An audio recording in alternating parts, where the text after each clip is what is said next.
నమస్తే, welcome to 6 TV. నేను నిత్య. సో ఈ రోజు రెండు తెలుగు రాష్ట్రాల వార్తాపత్రికల అంశాల గురించి చూద్దాం. సో ఫస్ట్ ఈనాడు చూసుకుందాం. ఢిల్లీలో సైద్ అటల్ వద్ద వాజ్పేయికి నివాళులర్పిస్తున్న మోదీ. ఆర్టికల్ 370 గోడ్ను కోల్చేయడం గర్వకారణం. ప్రధాని నరేంద్ర మోదీ. లఖనౌలో ప్రేరణాస్థల్ ప్రారంభం. సో ఇక్కడ చూసుకుంటే మనం అటల్ ఎన్టీఆర్ సేవలు గుర్తుండిపోయేలా అమరావతిలో స్మృతి వనాలు. దేశం కోసం మోదీ, తెలుగు ప్రజల కోసం నేను ఆలోచిస్తున్నా. చిల్లర వ్యక్తులతో రాజకీయాలు చేయాల్సి రావడం బాధగా ఉంది. సుపరిపాలన దినోత్సవ సభలో ముఖ్యమంత్రి చంద్రబాబు. భారతదేశం గర్వించే నాయకుడు, యుగ పురుషుడు అటల్ బిహారీ వాజ్పేయి ప్రజా రాజధాని అమరావతిలో ఆయన జయంతి ఉత్సవాలు జరపడం సంతోషంగా ఉంది. భారతదేశం ఉన్నంత వరకు భారతీయుల గుండెల్లో వాజ్పేయి చిరస్థాయిగా నిలిచిపోతారని ముఖ్యమంత్రి చంద్రబాబు అన్నారు. సో ఇక్కడ చూసుకుంటే మావోయిస్ట్ కేంద్ర కమిటీ సభ్యుడు గణేష్ ఎన్కౌంటర్. కోంతమాల్లో ఎదురుకాల్పులు, 6 మృతి. గణేష్ అలియాస్ హనుమంతుది, నల్గొండ జిల్లా. ఒడిశాలోని కోంతా జిల్లాలో జరిగిన ఎదురుకాల్పుల్లో 6 మావోయిస్టులు చనిపోయారు. సో మృతుల్లో ఒకరిని మావోయిస్ట్ కీలక నేత, కేంద్ర కమిటీ సభ్యుడు గణేష్ ఉయికే అలియాస్ హనుమంత్ గా గుర్తించారు. ఆయన స్వస్థలం తెలంగాణలోని నల్గొండ జిల్లా చండూరు మండలం పుల్లెంల. సో ఇక్కడ చూసుకుంటే కర్ణాటకలో ఘోర ప్రమాదం. ట్రావెల్స్ బస్సును ఢీకొన్న లారీ. అర్ధరాత్రి వేళ మంటల్లో చిక్కుకున్న ప్రయాణికులు. బస్సులో 5గురితో పాటు లారీ డ్రైవర్ సజీవ దహనం. 28 మందికి గాయాలు, 3 పరిస్థితి విషమం. తిరుమల కిటకిట. వరుస సెలవులతో పోటెత్తిన భక్తులు. సో తిరుమల శ్రీ వెంకటేశ్వర స్వామి సర్వదర్శనానికి భక్తులు రద్దీ గురువారం భారీగా పెరిగింది. వరుస సెలవులతో తిరుమలలో ఎక్కడ చూసినా పెద్ద సంఖ్యలో భక్తులు కనిపించారు. సర్వదర్శన భక్తులు Vaikuntha queue complex two Narayanagiri షెడ్లు నిండిపోయాయి. క్యూ లైన్ లో శిలాతోరణం వరకు వేచి ఉన్నారు. వీరికి 16 గంటల్లో 300 టికెట్లు, భక్తులకు 3 గంటల్లో శ్రీవారి దర్శనం. సో వరుస సెలవులతో పోటెత్తిన భక్తులు.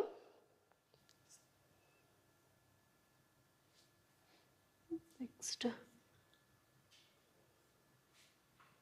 పేజ్ 2.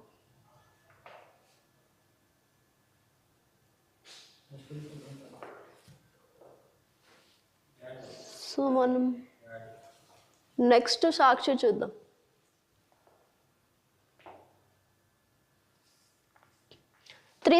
గోడ్ను బద్దలుగొట్టాం, అభివృద్ధికి అవరోధంగా మారిన ఆర్టికల్ 370 గోడ్ను బద్దలుగొట్టే అదృష్టం తమకే దక్కిందని ప్రధాని మోదీ వ్యాఖ్యానించారు. సో పీపీపీ ద్వారానే సంపద సృష్టి. పీపీపీ విధానంలో దేశం అభివృద్ధి చెందుతుందని, దాని ద్వారా సంపద సృష్టిస్తే ఏమీ తెలియని కొందరు నాయకులు ఏదేదో మాట్లాడుతున్నారని సీఎం చంద్రబాబు వ్యాఖ్యానించారు. సో గుంటూరు జిల్లా వెంకటపాలెంలో 14 అడుగుల వాజ్పేయి కాంస్య విగ్రహాన్ని ఆయన ఆవిష్కరించారు. నోటిఫికేషన్ కు మనసొప్పట్లే.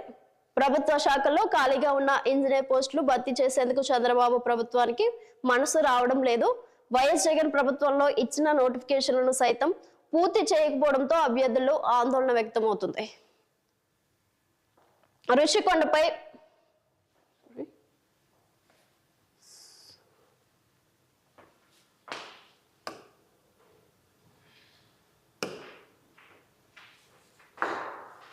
సాక్షి ఋషికొండపై మా అభిప్రాయాలు తీసుకోలేదు. ఋషికొండ భవనాల వినియోగంలో స్థానిక ప్రజాప్రతినిధుల అభిప్రాయాలను తీసుకోలేదని బీజేపీ ఎమ్మెల్యే విష్ణుకుమార్ రాజు చెప్పారు. సో ఋషికొండను ఆదాయ వనరుగా చూడకూడదని వ్యాఖ్యానించారు. అన్యాయుధ సామర్థ్య క్షిపణి ప్రయోగం విజయవంతం. అన్యాయుధ పరీక్షల్లో భారత రక్షణ దళం సత్తా చాటింది. విశాఖ తీరం వేదికగా అత్యంత కీలకమైన ప్రయోగాన్ని నౌకాదళం విజయవంతంగా నిర్వహించింది. అన్యాయుధ యుద్ధ సామర్థ్యం గల K4 క్షిపణి అరిఘాత్ జలంధర్గామి నుంచి ఈ నెల 24న ప్రయోగించారు. సో ఇక్కడ మనం చూసుకుంటే కేంద్ర నిధులపై బాబు సర్కార్ పెత్తనం, గ్రామాలకు గ్రహణం. 15వ ఆర్థిక సంఘం సిఫారసుల మేరకు గ్రామ పంచాయతీలకు కేంద్రం ఇచ్చిన నిధులపై ఆంక్షలు. రాజ్యాంగబద్ధంగా స్థానిక సంస్థలకు ఇవ్వాల్సిన నిధులను అడ్డుకుంటూ నిరంకుశత్వం. స్థానిక అవసరాలకు అనుగుణంగా ఖర్చు పెట్టనివ్వకుండా గ్రామ స్వరాజ్యానికి తూట్లు. రాష్ట్ర ప్రభుత్వం నిర్ణయించే పనులకి నిధులంటూ పంచాయతీరాజ్ సర్క్యులర్. విజయనగరం సహా పలు జిల్లాల్లో ఎంపీడీఓలకు ప్రభుత్వం నుంచి ఆదేశాలు జారీ. సో సర్పంచ్ల పదవి కాలం ముగుస్తున్న సమయంలో బాబు సర్కార్ రాజకీయ ఎత్తుగడలు. గ్రామ స్వరాజ్యానికి చంద్రబాబు సర్కార్ గ్రహణం పట్టిస్తుంది. పంచాయతీలకు రాజ్యాంగబద్ధంగా కేంద్ర ప్రభుత్వం నుంచి విడుదలైన నిధులను అడ్డుకుని దొడ్డిదారిన మళ్లించే కుతంత్రానికి తెరతీసింది 15వ ఆర్థిక సంఘం. సో దేవుడా ఏమిటి పరీక్ష? అలిపిరి భూదేవి కాంప్లెక్స్ లో అత్తనాదాలు. శ్రీవారి దివ్య దర్శన టోకెన్ల కోసం పోటెత్తిన భక్తులు. క్యూ లైన్ లో అరుపులు, కేకులు, తోపులాటలు. ఉద్రిక్తకు దారితీసిన పరిస్థితులు. ప్రభుత్వం టీటీడీ నిర్లక్ష్యం, సౌకర్యాల కల్పనలో వైఫల్యం. సో క్యూ లైన్ లో జరిగిన తోపులాటలో కింద పడిపోతున్న దృశ్యాలు మనం చూస్తున్నాం. సో మీ కులం మతం ఏమిటి? ఏకీకృత సర్వే ముసుగులో 1.40 కోట్ల కుటుంబాల్లో పౌరుల వ్యక్తిగత సంస్థ సమాచారం సేకరిస్తున్న బాబు సర్కార్. పంట అమ్మకం ద్వారా ఎంత వచ్చింది? కరెంట్ ఎన్ని యూనిట్లు వాడతారు? రాజకీయ దురుద్దేశాలతోనే సర్వేకు శ్రీకారం. సో ఏకీకృత కుటుంబ సర్వే ముసుగులో రాష్ట్ర వ్యాప్తంగా అన్ని కుటుంబాల్లో పౌరుల వ్యక్తిగత సమాచారాన్ని సమస్తం తమ గుప్పెట్లో పెట్టుకునేందుకు బాబు ప్రభుత్వం శ్రీకారం చుట్టింది. ఏకీకృత కుటుంబ సర్వే పేరుతో ఇంటింటికి వెళ్లి 25 రకాల అంశాలకు సంబంధించి పౌరుల వ్యక్తిగత సమాచారాన్ని గ్రామ వార్డు సచివాలయ సిబ్బంది ద్వారా సేకరించింది. సో వివిధ పథకాలు, పౌర సేవలకు సంబంధించి ప్రభుత్వం వద్ద ఉన్న సమాచారంతో దీన్ని పోల్చనున్నట్లు అధికార వర్గాల్లో చర్చ జరుగుతుంది.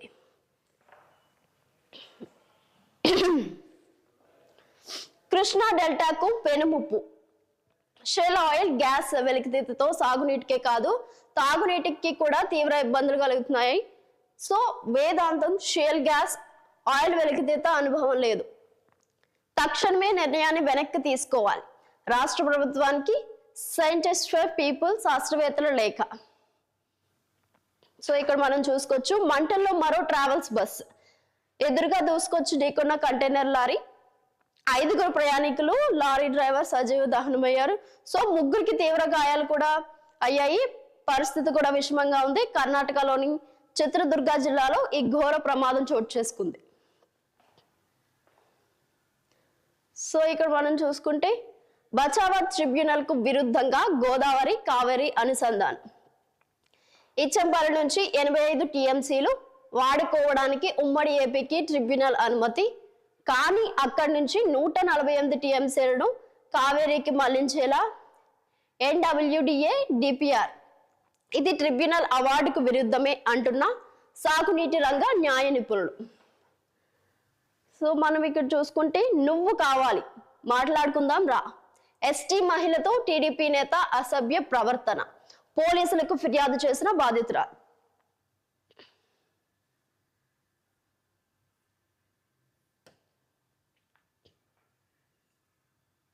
బంగ్లా డార్క్ ప్రిన్స్ పునరుగమనం. వచ్చే ఎన్నికల్లో ప్రధాని అభ్యర్థిగా భావిస్తున్న బిఎన్పి తాత్కాలిక చైర్మన్ తారిక్ 17 ఏళ్ల తర్వాత బంగ్లాదేశ్ లో అడుగుపెట్టారు. సో సిరీస్ విజయంపై గురి. తిరువనంతపురంలో నేడు శ్రీలంకతో భారత జట్టు 3వ T20 ఆడనుంది. సో టీమిండియా ఈసారి గెలిస్తే సిరీస్ సొంతమవుతుంది. సో ఇప్పుడు మనం ఆంధ్రజ్యోతి చూద్దాం.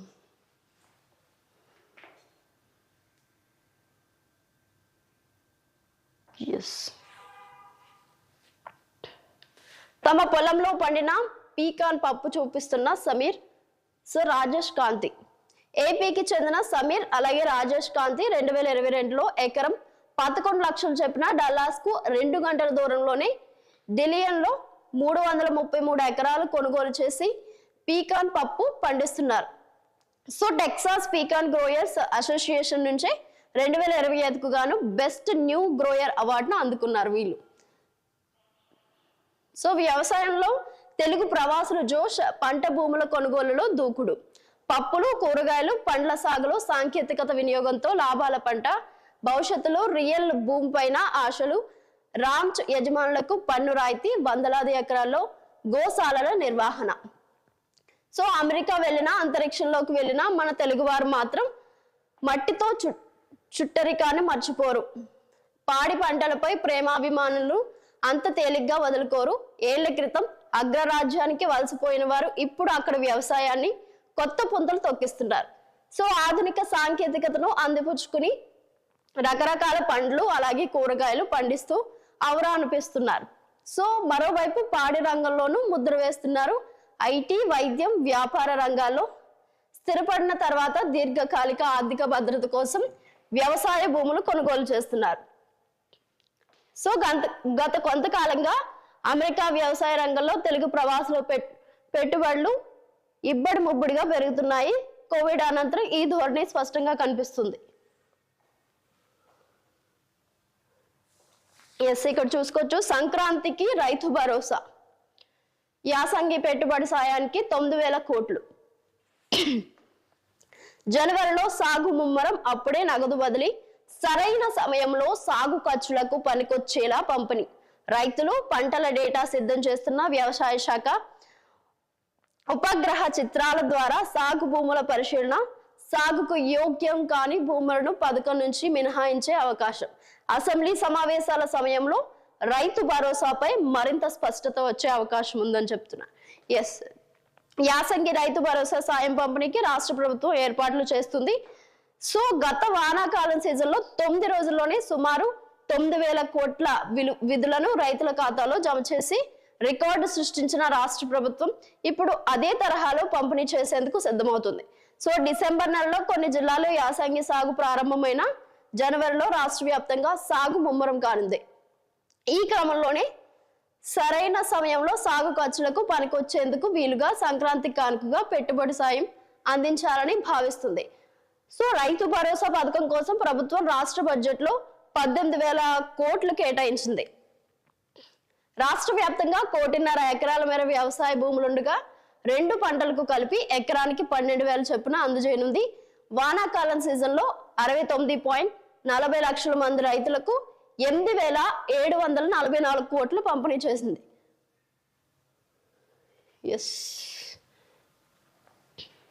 అవినీతి కేసుల్లో ఆ 2 మంత్రులు జైలుకే. వారిద్దరూ వేల కోట్ల రూపాయలు అక్రమ సంపాదన పాల్పడుతున్నారు. నిఘా నివేదికలు తెప్పించుకుంటున్నాం. త్వరలో అవినీతి భాగోతం బయటకు. రాష్ట్రానికి కేసీఆర్ కుటుంబమే పెద్ద సని. కేసీఆర్ పై సీఎం మాట్లాడిన భాష తప్పు. కాంగ్రెస్ ఎమ్మెల్యేలు తిరుగుబడే రోజు దగ్గరలోనే ఉంది అని బండి సంజయ్ చెప్తున్నారు. సో రాష్ట్రానికి చెందిన 2 మంత్రులు అవినీతి కేసుల్లో జైలుకి వెళ్తారని కేంద్ర హోంశాఖ సహాయ మంత్రి బండి సంజయ్ సంచలన వ్యాఖ్యలు చేస్తున్నారు. సో చట్టంలోని లొసుగులను ఆసరా చేసుకుని 2 మంత్రులు వేల కోట్లు అక్రమ సంపాదనకు పాల్పడుతున్నారు. వారి అవినీతిపై కాంగ్రెస్ ఎమ్మెల్యేలు కూడా ఉన్నారు. సో ఇక్కడ చూసుకుంటే కేసీఆర్ ను పిలవడమే తరువాయి. క్లైమాక్స్ చేరిన ఫోన్ ట్యాపింగ్ కేసు విచారణ. నందకుమార్ వాగ్మూలం ఆధారంగా కేసీఆర్ పై భారం. చివరి రోజు విచారణలో ప్రభాకర్ రావు ఉక్కిరి బిక్కిరి. కుమారుడి విచారణతో ఆయనపై ఒత్తిడి పెంచే వ్యూహం. 5 నిందితులతో ముఖాముఖి విచారణ. స్వయంగా ప్రశ్నించిన సిట్ చీఫ్ సజ్జన.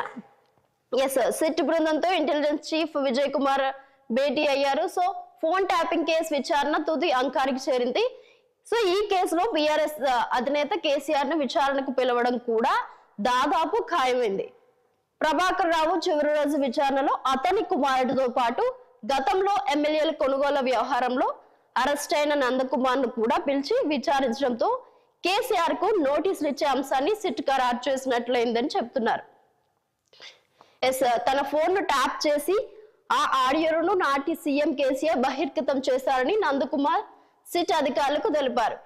ఈ అంశంపై అప్పట్లో డీజీపీ రవి గుప్తాకు ఫిర్యాదు చేసినా పట్టించుకోలేదని ఆరోపించారు. నందకుమార్ ఫోన్ ట్యాప్ అయిందన్న విషయం నిర్ధారణ కావడం, ఆయన ఆడియోను విలేకరుల సమావేశంలోనే కేసీఆర్ బయట పెట్టిన నేపథ్యంలో ఈ ట్యాపింగ్ జరిపించింది ఎవరనే విషయాలను తెలుసుకోవాల్సిన అవసరం ఉందంటూ కేసీఆర్ కు సిట్ నోటీసులు ఇవ్వనుంది. సో వాగ్మూలం ఈ కేసులో కీలకంగా మారుతుందని సిట్ అధికారులు భావిస్తున్నారు. మరి బీఆర్ఎస్ పాలనలో దాదాపు 6,000 ఫోన్ నంబర్లు ట్యాప్ చేశారనే ఆరోపణలు ఉన్నాయి. ఎస్ఐబి కార్యాలయాన్ని ట్యాపింగ్ అడ్డుగా మార్చారనే ఆరోపణలపై సిట్ అధికారులు కీలక ఆధారాలు సేకరించారు. ఎస్ఐబి మాజీ చీఫ్ ప్రభాకర్ రావు 14 రోజుల పోలీస్ కస్టడీకి గురువారమే చివరి రోజు కావడంతో సిట్ అధికారులకు ఆయన నోటీసులు జారీ చేశారు. మనం ఇక్కడ చూసుకుంటే హైదరాబాద్ అభివృద్ధి బాధ్యతలు జయేష్ రంజన్ కు మెట్రోపాలిటన్ పట్టణాభివృద్ధి ప్రత్యేక ప్రధాన కార్యదర్శిగా నియామకం.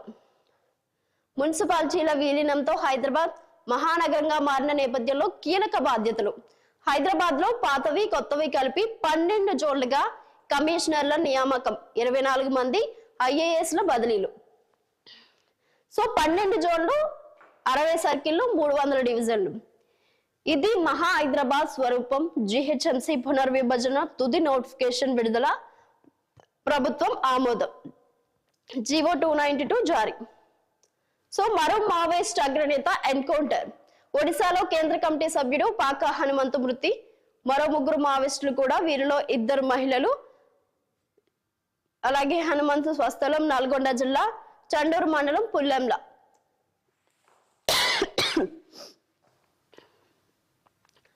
ఖాండాంతర్ K4 క్షిపణి ప్రయోగం సక్సెస్. INS అరిఘాత్ నుంచి ప్రయోగం. సముద్ర గర్భం నుంచి 3500 కిలోమీటర్లు పరిధిలోని లక్ష్యాలు ఛేదించే సామర్థ్యం.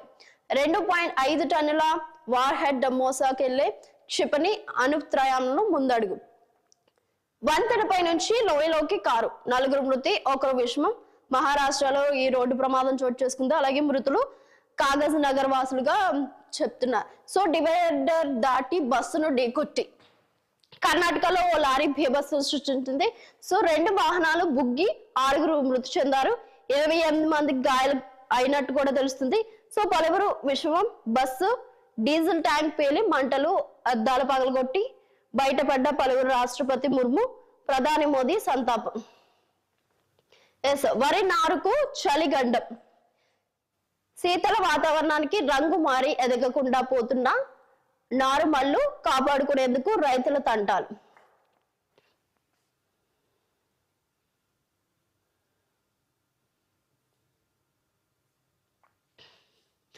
కాంగ్రెస్ ప్రభుత్వాలన్నీ ఒక్క కుటుంబాన్ని కీర్తించాయి, మిగతా జాతీయ నాయకుల్ని విస్మరించాయి. నెహ్రూ కుటుంబంపై ప్రధాని మోదీ విమర్శలు. యూపీలో వాజ్పేయి 65 అడుగుల విగ్రహావిష్కరణ. మనం V6 చూద్దాం. తెలుగు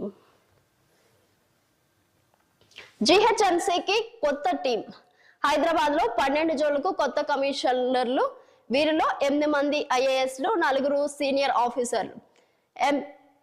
MAయుడు ప్రత్యేక ప్రధాన కార్యదర్శిగా జయేష్ రంజాన్, TGPSC సెక్రటరీగా M హరిత, ఎన్నికల సంఘం కార్యదర్శిగా లింగ్యా నాయక్, భారీగా IASలను బదిలీ చేసిన ప్రభుత్వం.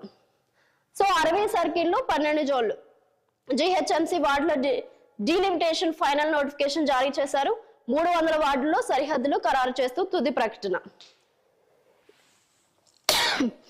మనం ఇక్కడ చూసుకోవచ్చు. క్రిస్మస్ వేడుకల్లో ప్రధాని నరేంద్ర మోదీ క్రిస్మస్ వేడుకల్లో పాల్గొన్నారు. సో గురువారం ఆయన ఢిల్లీలోని cathedral church of the redemption లో క్రైస్తవులతో కలిసి ప్రార్థనలు చేశారు. అంతకు ముందు ప్రజలకు క్రిస్మస్ శుభాకాంక్షలు కూడా తెలియజేస్తూ ఎక్స్ లో పోస్ట్ చేశారు. సో ప్రేమ, శాంతి, దయ సందేశాన్ని క్రిస్మస్ బోధిస్తుంది. ఈ పండుగ స్ఫూర్తి సమాజంలో సామరస్యాన్ని పెంపొందిస్తుందని పేర్కొన్నారు. సో ఇక్కడ చూసుకుంటే ఇసుక మాఫియాలో ఎవరున్నా వదలం.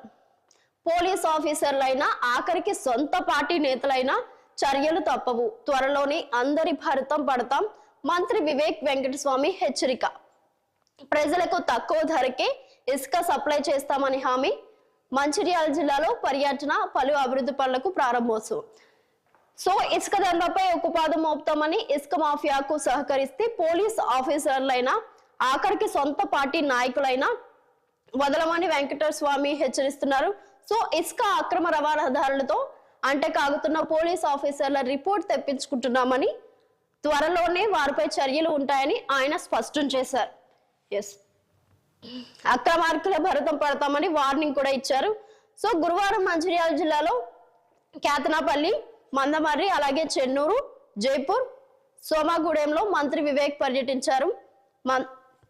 మందమర్రి మున్సిపాలిటీలోని భగత్ సింగ్ సాగర్ నుంచి శ్రీపతి నగర్ వరకు 12 లక్షల BT రోడ్డు పనులకు జైపూర్ మండల కేంద్రంలో 25 లక్షల నిధులతో నిర్మించే అంబేద్కర్ కమ్యూనిటీ భవన పనులకు కలెక్టర్ కుమార్ దీపక్ తో కలిసి ఆయన భూమి పూజ చేశారు.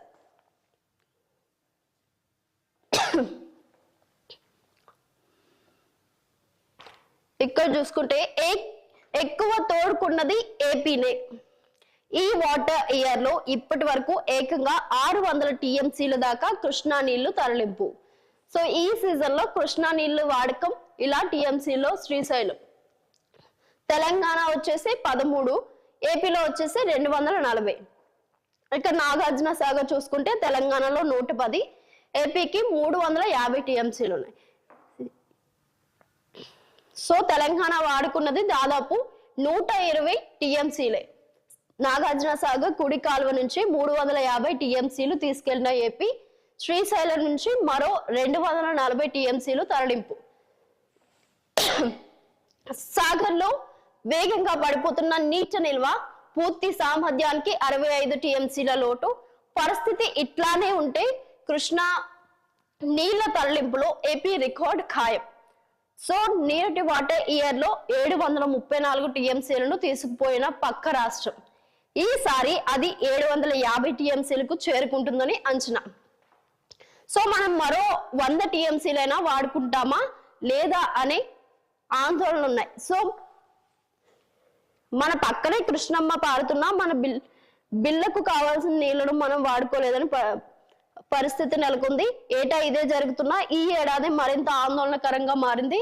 సో 2015లో బీఆర్ఎస్ పాలకులు చేసిన సంతకాల పాపం ఇప్పటికీ తెలంగాణను వెంటాడుతూనే ఉంది. ఈ ఏడాది కృష్ణమ్మ ఉప్పొంగిన రిజర్వేర్లలో బొచ్చెడు నీళ్లున్నా మనం దోసెడు నీళ్లను వాడుకోలేని పరిస్థితి ఏర్పడింది.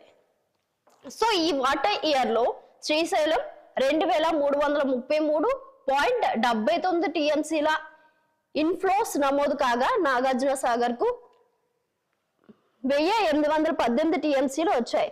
సో ఒకవైపు ఇన్ఫ్లోస్ వస్తుండగానే ఏపీ నీళ్లను తన్నుకుపోతున్నాం, మనం మాత్రం చూస్తూ కూర్చోవలసిన పరిస్థితి ఉంది.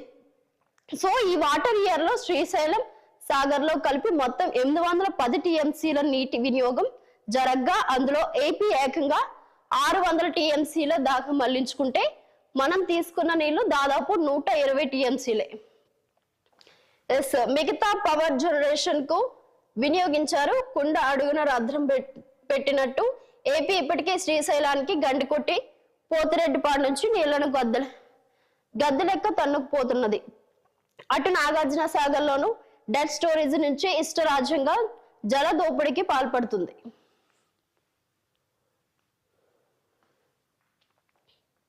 సో ఇక్కడ మనం చూసుకుంటే లక్నోలో 65 అడుగుల వాజ్పేయి విగ్రహం. లక్నోలో ప్రేరణా స్థల్లో నిర్మించిన 65 అడుగుల మాజీ ప్రధాని వాజ్పేయి, దీన్ దయాల్ ఉపాధ్యాయ, శ్యామ్ ప్రసాద్ ముఖర్జీ విగ్రహాలను గురువారం వాజ్పేయి జయంతి సందర్భంగా ప్రధాని నరేంద్ర మోదీ ఆవిష్కరించారు. ప్రేరణా స్థల్లో 65 ఎకరాల్లో 220 కోట్లతో నిర్మించారు. సో ఇక్కడ మనం చూసుకుంటే K4 మిసైల్ పరీక్ష సక్సెస్. అన్యాయుధ సామర్థ్యం గల K4 మిసైల్ ను రక్షణ శాఖ విజయవంతంగా పరీక్షించింది. సో న్యూక్లియర్ సబ్మరైన్ INS అరిగమ్ నుంచి ఆ క్షిపణి టెస్ట్ చేశారు. 3500 కిలోమీటర్ల దూరంలోని లక్ష్యాన్ని ఈ క్షిపణి ఛేదించగలిగింది. సో జవాన్లు ఇన్స్టా వాడొచ్చు. ఆర్మీ జవాన్లు సోషల్ మీడియా వాడడంపై ఉన్న నిషేధాన్ని కేంద్రం కాస్త సడలించింది. సో ఇక మీద జవాన్లు అలాగే సైనికాధికారులు ఇన్స్టాగ్రామ్, ఫేస్బుక్ అలాగే ఎక్స్ తదితర సోషల్ మీడియా ప్లాట్ఫామ్స్ వాడొచ్చని చెప్పింది. అయితే పోస్ట్ చేయడం, కామెంట్ చేయడంపై నిషేధం విధించింది.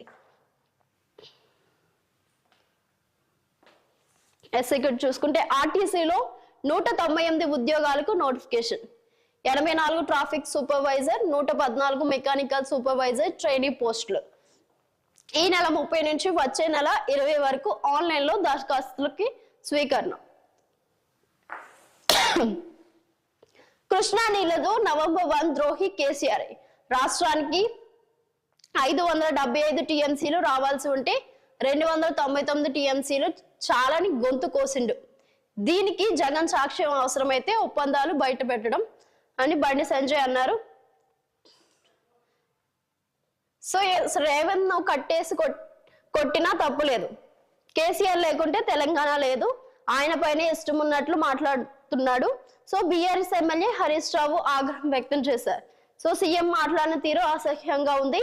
శ్రీనివాస్ గౌడ్ రేవంత్ ను దింపిన తర్వాతే కేసీఆర్ పులిలా అసెంబ్లీకి వస్తారు.